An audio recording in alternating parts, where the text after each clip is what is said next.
Good afternoon, everyone. Welcome back to PBTV. I'm Stuart, and today we are going to look at a little bit of HPA goodness. So I've brought the Tippmann recoil out today. A lot of people were asking about other recoil options when it came to AEGs, etc. But I thought I'd just throw something completely different in the mix. Rather than an AEG, we're going to look at a HPA recoil instead.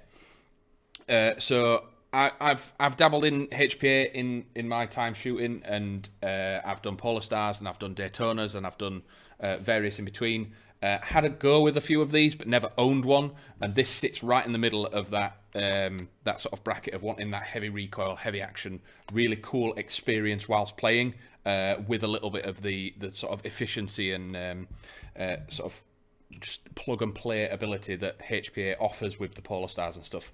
Obviously, it's a lot louder. There's more recoil than the Polar Stars and your standard HPA, but these things are a hell of a lot of fun on the field, and we will go through all the different features that it has. So if you've got any questions, if you've had one, got one, want one, just drop a question down below. We'll flash it up, and we will answer it as quickly as possible. So as normal, we'll go from tip to back as normal, and with most AEGs and HPA and platforms that we sell, 40mm counterclockwise thread on the front, so you can fit all your suppressors, tracers, muzzle devices that you want. The barrel is the only bit that is different between this model and the CQB model. This one has the carbine length. The CQB one ends roughly where the rail is, and the inner barrel is a different length as well. The good thing about this is if you do get one of the different sizes and you want to change it, you want to put different rails on it, you want to change the length of it, it does take AEG barrels, so it's very, very easy to swap the front end over and make this exactly how you want it. You're not stuck with how this looks. It does have a plastic front rail, I think mainly to keep weight and cost down, and they obviously expect most people to change their front rail into something else that they're more keen on. Doesn't mean it's not completely functional, strong. It's fiber reinforced polymer, so this thing is made very, very well. There's no creaks, no wobbles. Nothing's going to shift as you're playing with it being plastic, but you can easily remove it and throw any other rail on there that you want. It is M-LOK, so only attachments where you need them. If you want an extra little bits of rail or anything, you can put rails on the side. So left, right, and bottom is all M-LOK, and 20mm rail across the top. The flip-up iron sights do come with it. These are spring-loaded, so you just pull the tabs down and they pop up, nice and easy, or you can just give them a little slap and they'll pop up as well. So coming back to the receiver is metal. Obviously, the recoil system in here, they've had to make the receiver strong enough to withstand what this thing's going to put out and throw into your shoulder. It is so much fun to fire these things without filling a bottle up, plugging it in and start rattling off rounds. It's hard to express how much fun you're going to have with them. The line and bottle, I've not included it on the table. They're all down the warehouse, but they do come with them. So when you get this in the box, there is a remote line, there is a bottle. And most sites nowadays, we do it up at Hillermill Proving Grounds. We have HPA fill stations. So there's no batteries in this. There's no charging. There's a lot less admin. And with most sites having HPA fill capabilities, you can fill your bottle on site and you can just run and gun all day. There's no stopping getting thrown out of game because you've run out of batteries or anything like that, and something that's going to stop you playing completely. You can just go top the bottle up and go out and play. You don't need to have a regulator with these other HPA systems. You need a regulator in between the bottle and the line to dictate how much air and how much pressure is being sent to the weapon. These are internally regulated, so that's all done by the gun. The line is a micro line, so it can go up your sleeve, it can be hidden, but we have put information on the website. We do recommend that you put a sleeve over it and cover it, because we have, in the past, they have changed them recently, but in the past we have had lines cracked and damaged by being hit by a BB. Extremely rare occurrence, and they must have been had about 1,000 BBs fired at them for it to catch a very, very thin thing. But you can buy covers for them, make it match your kit and match your uniform, and make it look really, really cool. Coming back up to the receiver controls, they are right hand dominant, so the fire selector's on the left, the bolt hold open is on the left. Doesn't do anything because the recoil system is in here. Coming up to the top, here is your hop. The old system used to be in the side, but there was loads of mods made, and then with this version 2 that we have here, there is a top dead center hop system here. So the Allen keys that come in the box, there's loads and loads of Allen keys for various different parts of this in here. Adjust it means it's super accurate. With this being HPA, you can go up to 2 8s and 3s and comfortably run this, and the hop will comfortably lift them and give them enough backspin for it to function properly. Coming back, the charging handle. So obviously this does need charging. So when you roll it back, the little weight comes back, and when you fire it, it flies forward. It's only a small little mechanism, but the way this works, it's kind of similar to a sniper system rather than its real steel counterparts, that when you rack this back, the weight is sat in the back here, and when you pull the trigger, it releases it, comes forward, fires your BB, and then resets. Obviously, semi-auto, nice and easy. You can flick it to full auto, and it'll just keep opening and just keep firing until you release the trigger. With this as well, obviously with it being HPA and Tippmann, loads of adjustable components inside. So your rate of fire is adjustable and your FPS is adjustable. You can knock the body pin out, open it up, and you can change this anywhere from about 8 to 15 rounds a second, all depending on how you're wanting this to run, if you want it to be fast and aggressive or more semi-auto based. With the internally as well, question on YouTube, Cobra. Thank you for my Lance Tactical. It 29 looks amazing. So yeah, the Lancer Tacticals are awesome. There's loads of different builds that they do, and the color variation. So you get black and tan together. Some of them are coming with optics, but a lot of them are sort of super long build, sort of Mark 12, Mark 16 style things, like your Lone Survivor and your DMR style things that are really cool nowadays. But the adjustable parts of this one, so FPS and rate of fire, both adjustable internally. You can knock the body pin out, flip this open like it's real steel, and use the Allen keys to adjust your rate of fire and your FPS. Obviously, FPS, if you go above the 350, you need to be locked to semi in the UK, just so that you can run it as a DMR. And the rate of fire is 8 to 15. You need to be careful with the instructions, because if you wind it too far down, it can be a problem. Is this a suitable choice for beginners? Yes, I wouldn't probably pick this for your first gun.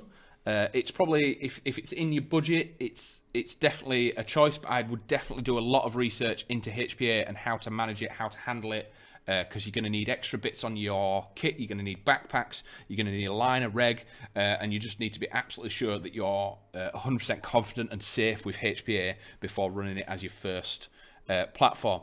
Not saying it's a bad choice. It is great for beginners, because you're not having to worry about batteries, you're not having to worry about charging anything.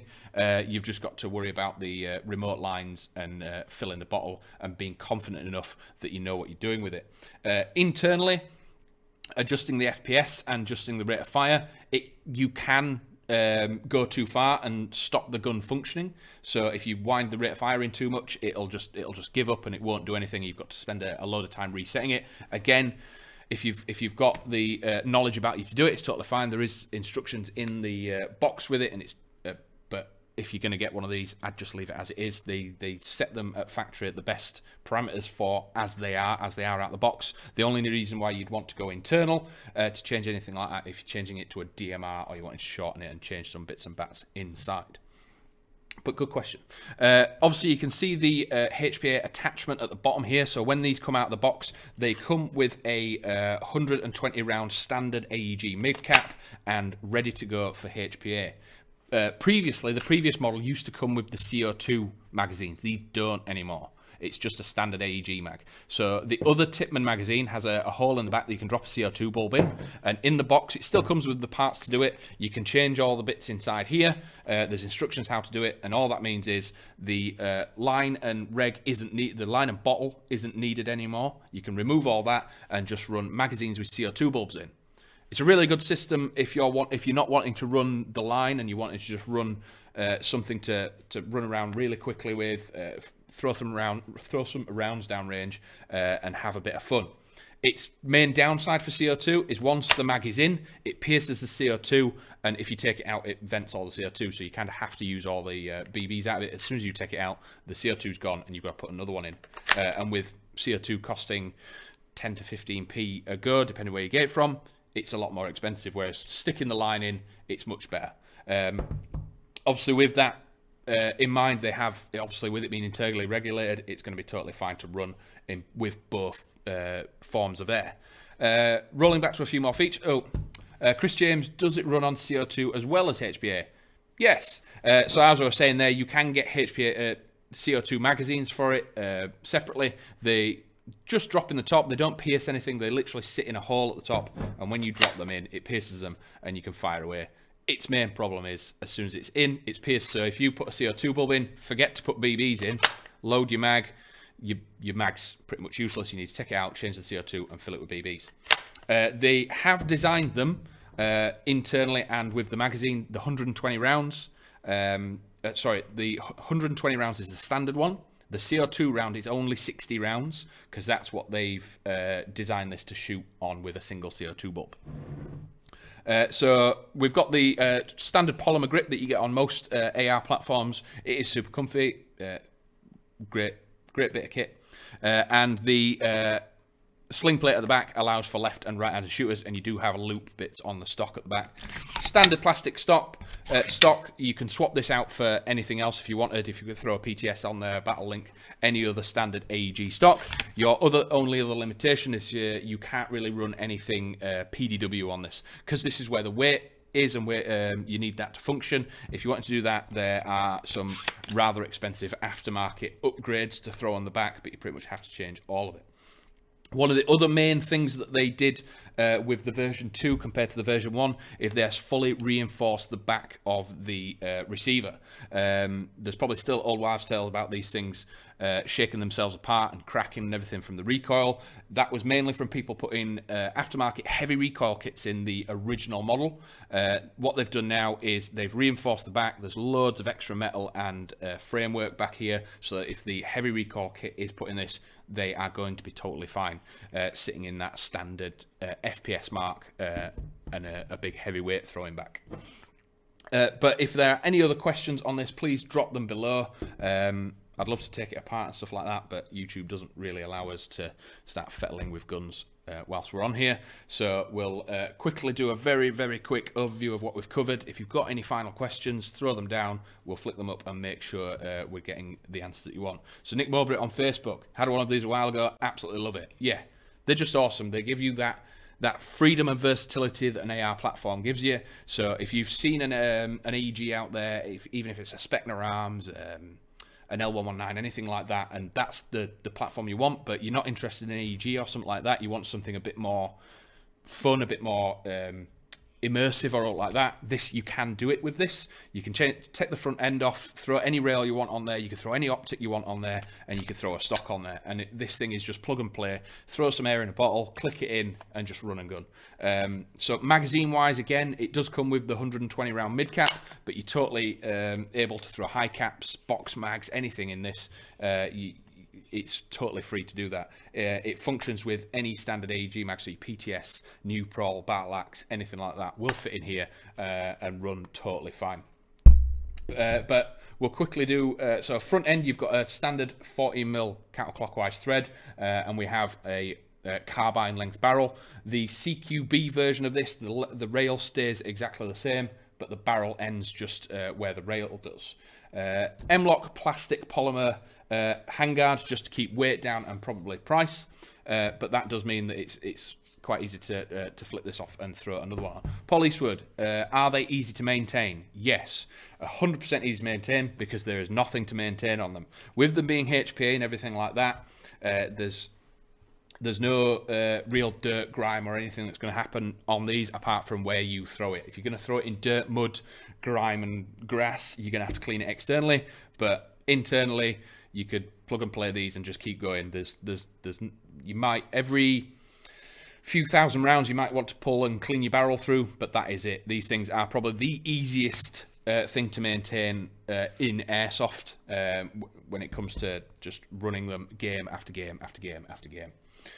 So coming back to the receiver, we have a hole at the top, which is where the hop is found nowadays. So that's the top dead center hop. Controls are right-handed dominant, so the fire selector's on the left.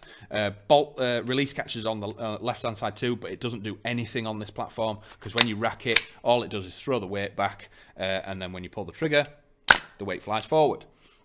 The bolt cover does close and then come open when you do that. Mag release on the right-hand side there, nice and easy to get to. Liam Mays, our whole team run 8 of these, and a couple of us have 2 each for CQB and Carbine. So much fun, would recommend to anyone who wants them.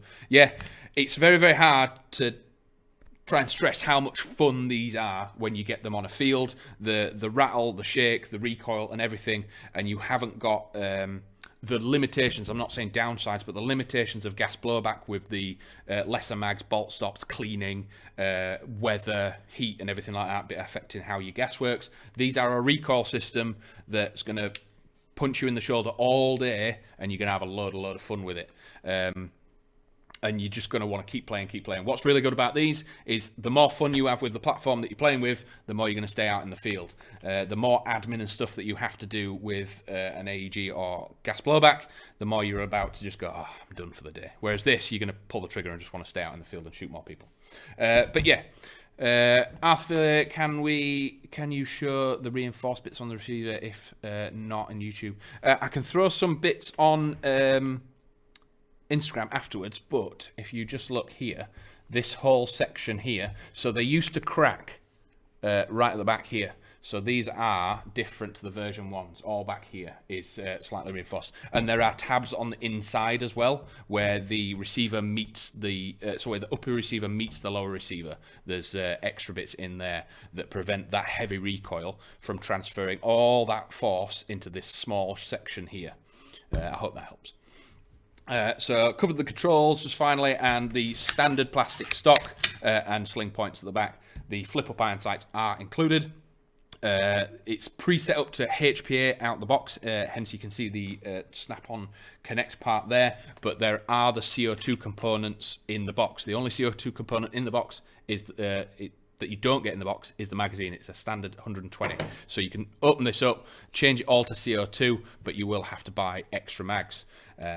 But I think them setting this up is probably the best way, because I think on the field, I've maybe seen one person run these as CO2, and that's when his line broke. He had all the bits with him. He swapped it out, threw some CO2 bulbs, and it meant he could still play. So there is a good thing to keep it on you and have it there, just in case the worst case scenario happens. The place your site game site runs out of HPA fills if they're running tanks. Your line gets damaged, or you're just not wanting to use it anymore because it might have run out of date, or you need to get a new bottle. It does mean you can quickly change around the bits inside the magwell, and if you've got a couple of CO2 magazines, it just means you're not out of the game because something's gone wrong. So it's more of a keep you in the game feature rather than a permanent option, if that makes sense.